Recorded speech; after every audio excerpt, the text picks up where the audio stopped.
Hi everyone, it's Zeffy here.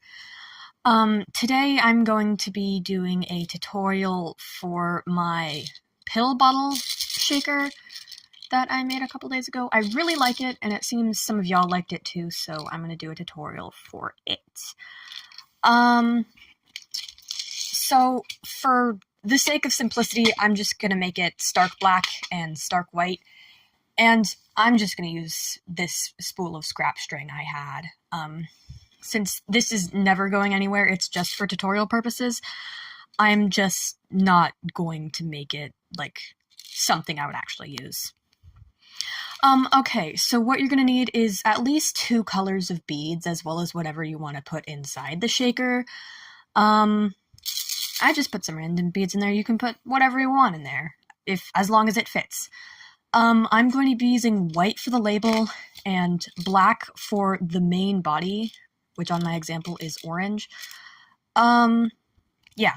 So what you're going to want to do first is string 8 of your base color onto a piece of string and then tie it into a loop. You might want to tie it pretty tightly depending on how, like, stiff you want your shaker to be. I like to tie mine tight, but it's up to you. So now that it's tied off, it should look like this. It might take a little finagling to get it to look like a square, but if you've ever made a star before, you're going to see the next step we do is pretty familiar to that. Okay, so this should vaguely be what yours look like. I've added an embroidery needle on the end of mine because I don't have Kandi needles, and it's just a lot easier with a needle. You can do it without one, but it is easier with a needle. Back to the Kandi. What you're gonna want to do is make sure the string is coming out of a corner bead, and then string 3 beads on, and thread them through the next corner. Now that we've finished stringing on the beads and pulling it tight, we've now got this square situation. I'll show you what to do next. So what you want to do is make sure the string is coming out of one of these beads, and then string on another bead and put it through this bead.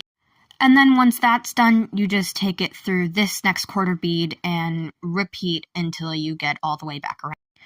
Okay, now that we're done with that, we're going to want to make sure that the string is coming out of one of the quarter beads again. So after this next step, it should begin to be more round. So what you're going to want to do now is thread on another of your base bead and put it through here. And just rinse it. And that's actually all the time I have for this part, so stay tuned for part